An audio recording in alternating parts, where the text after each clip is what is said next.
안녕하세요, 송아재입니다. 오늘은 아시아나 마일리지를 이용해서 유류 할증료 없이 미국행 비행기를 예약하는 방법에 대해서 소개를 해드릴 거예요. 대한항공 아시아나 합병이 이제 미국 승인만 남았습니다. 이게 지금 합병인지 아시아나 항공을 공중 분해시키는 건지 아시아나 화물 부분도 매각을 시키고 있고 유럽 노선도 아시아나 노선을 제외시키고 상당히 우려스러운 면이 없지 않아 있는데, 어쨌든 대한항공 아시아나 합병을 미국에서 승인하게 되면 아시아나 마일리지를 보유하신 분들이 좀 발등에 불이 떨어지지 않을까 생각을 하고 있습니다. 일단 아시아나 대한항공 합병을 하더라도 2년간은 독자 체계로 운영을 하기 때문에 2년간 아시아나 마일리지 사용하는 데는 크게 문제는 없을 거라 생각합니다. 다만 사람이 많이 몰릴 거란 문제점과 동시에 스타이 얼라이언스 항공 예약은 더 이상 불가능하지 않을까 생각을 하고 있습니다. 따라서 오늘은 아시아나 마일리지를 이용해서 스타이 얼라이언스 항공 예약하는 방법에 대해서 소개를 해드릴 거고요. 2022년도에 한경에서 대한항공에서는 아시아나와 대한항공 마일리지의 가치를 1대 0.7 정도로 본다는 기사가 있었거든요. 그거를 고려하면 합병 이후에는 마일리지 가치가 줄어들거나 아시아나로 발권할 수 있는 표가 줄어들거나 이런 식으로 제약이 많이 생기지 않을까 하니까 그 전에 미리 발권하면 좋지 않을까 생각을 하고 있어요. 자, 영상 시작 전에 구독, 좋아요, 알림 설정 부탁드리고요. 구독, 좋아요, 알림 설정은 영상을 제작하는데 큰 힘이 됩니다. 꼭 부탁드리겠습니다. 오늘 제가 썸네일에 썼던 게 유류 항공료를 부과하지 않고 미국 항공권 예약하는 방법이잖아요. 그 방법이 아시아나 마일리지로 스타 얼라이언스 항공을 이용해서 비행기를 예약하는 겁니다. 일단 샌프란시스코 가는 거를 아시아나 항공표를 보면은 이렇게 평일에 이코노미 좌석이 남아있는 걸 볼 수가 있습니다. 아시아나 항공으로 편도로 샌프란시스코 예약을 하게 되면은 보시면 35,000마일이 소요가 되고 유류혈증료 세금 모두 포함해서 205,000원을 내야 되는 걸 확인할 수가 있습니다. 그런데 동일 날짜에 샌프란시스코 가는 거를 유나이트 항공으로 예약을 해볼게요. 유나이트 항공으로 예약을 하고 선택하면 편도 4만 마일리지에 유류할증료를 부과하지 않는 걸 볼 수가 있습니다. 유나이트 항공은 5,000마일을 더 부과하지만 유류할증료인 124,000원이 부과되지 않는 걸 볼 수가 있어요. 124,000원을 5,000마일로 나누면 마일당 24원의 가치를 지니고 있기 때문에 사실 마일이 그렇게 부족하지 않는 분이라고 하면은 유나이트 항공을 통해서 유류할증료를 내지 않고 예약을 하시는 게 훨씬 적은 금액으로 예약을 하실 수가 있겠죠. 왕복을 따지면 24만원 정도의 비용을 절감하는 거기 때문에 유나이트 항공을 이용해서 미국을 예약하시면은 유류할증료를 내지 않고 이렇게 비행기를 이용할 수 있다는 걸 알 수가 있고요. 사실 유나이트 항공 같은 경우에는 인천공항에서 출국을 하는 게 샌프란시스코 편밖에 없어요. 근데 제가 이 이야기를 하는 이유가 스타 얼라이언스 항공을 예약을 할 때 스타 얼라이언스 항공이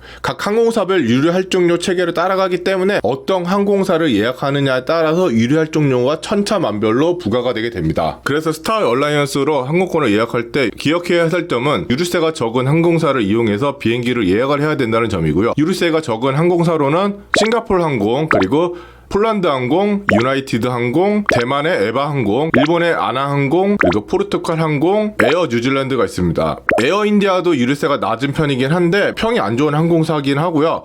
그런데 에어 인디아 같은 경우에 이번에 타타 그룹에서 인수를 하면서 그룹 쇄신에 많이 노력을 하고 있다고 하니까 이 점을 참 염두하시면 될 것 같고요. 그리고 루프탄자라든지 에어 차이나 같은 경우에는 스타 얼라이언스로 예약을 하려다 보면은 항공편은 많이 보이거든요. 그 이유가 유류할증료가 매우 높기 때문에 사람들이 잘 예약을 안 해서 그래요. 그래서 이런 것들을 좀 염두하셔서 항공편을 예약을 하셔야 돼요. 유럽 쪽을 예약을 하신다고 하면은 폴란드 항공이 폴란드 바르샤브를 들려서 유럽 쪽에 많이 취항을 하기 때문에 폴란드 항공을 좀 많이 이용하시면 되지 않을까 생각을 하고 있어요. 일단은 뭐 예를 하나 드니까요. 이렇게 프랑스 파리 샤를 드골 공항은 이렇게 표가 있고요. 35,000마일에 총 152,000원 부과를 해야 된다는 거 확인할 수가 있고요.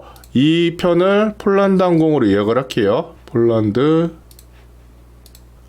폴란드 항공으로 예약을 하시면 마일은 5,000마일을 더 부과하지만 유류할증료 없이 57,800원만 부과하는 걸 확인할 수가 있습니다. 그리고 아시아나 마일리지로 비즈니스 예약이 좀 어렵다 하시는 분들이 있는데, 비즈니스 클래스 같은 경우에는 희한하게 그 스타 에어라인스 항공 같은 경우에는 급박한 항공권일수록 비즈니스 항공이 있을 확률이 좀 있거든요. 체코 프라하 같은 경우가 다른 데는 지금 비즈니스 항공 찾아보기 어려운데 당장 이번 주 목요일인 3월 21일 날 비즈니스석이 3석이 있는 걸 확인할 수가 있어요. 독일까지는 아시아나 항공, 그리고 독일에서 체코까지는 루프탄자를 이용해서 비즈니스를 이용하는 방법입니다. 그런데 이런 거는 비즈니스는 지금 제가 다 체크를 해보니까 이렇게 안내 문구가 나와요. 그래서 후기를 좀 찾아보니까 당장 전화해서 편명 알려주고 예약을 하면 된다고 하거든요. 평균적으로 유럽 쪽 비즈니스가 6만 마일리지 정도 소요된다고 하니까 그 정도 소요하고 비즈니스를 편도로 예약할 수 있다라고 보시면 될 것 같고요. 대신에 이게 루프탄자를 중간에 이용하니까 유료 할증료는 좀 많이 붙을 수는 있겠어요. 그래도 비즈니스라면은 유료 할증료 정도는 어느 정도 이해가 되지 않을까 생각을 하고 있어요. 자, 그래서 스타 얼라이언스 항공편 예약하는 방법에 대해서 좀 설명을 드릴게요. 혹시나 모르시는 분들이 계실 수 있는데, 일단 아시아나항공 메인 페이지에서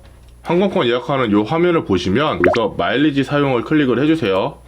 그러면 여기에 스타 얼라이언스라는 메뉴가 생성이 됩니다. 이거 눌러주시면 이제 스타 얼라이언스 항공을 예약할 수가 있고요.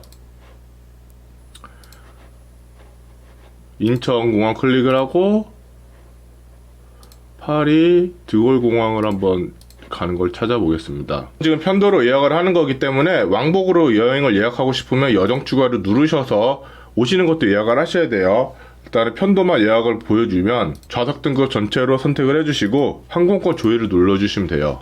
그리고 수수료 부과 안내 페이지를 지나가시면 이렇게 항공권을 확인할 수가 있습니다. 이러한 방식으로 검색을 하시면 되는데 이게 검색이 안 되는 경우가 있어요. 그런 경우는 실제로 취향하는 노선이 없는 경우, 아니면 그 날에 항공편이 없는 경우예요. 인천에서 출발하는 외항사들이 매일 항공편이 있지는 않을 거 아니에요. 그런 날은 검색이 안 되니까 날짜를 좀 바꿔가면서 검색을 하셔야 되고요. 여기 매진편 제외라고 체크가 돼 있긴 했는데 실제로 매진된 건 아예 표기가 안 되는 것 같거든요. 그래서 날짜를 바꿔가면서 검색을 하셔서 원하시는 항공편을 찾아서 예약하시면 될 거라고 생각을 하고 있습니다. 자, 오늘은 아시아나 마일리지를 통해 스타 얼라이언스 항공 예약하는 방법에 대해서 설명을 해드렸어요. 제가 볼 때는 아시아나 항공이 예전보다 비즈니스 좌석 오픈 수가 확실히 줄었기 때문에 스타 얼라이언스 항공편을 이용해서 예약을 해야 되지 않나 싶고요. 대한항공 아시아나 합병을 앞두고 있어서인지 사실 스타 얼라이언스 항공도 예전에 비해서 많이 없습니다. 그래서 여행 계획이 있으신 분들은 미리미리 예약을 하셔서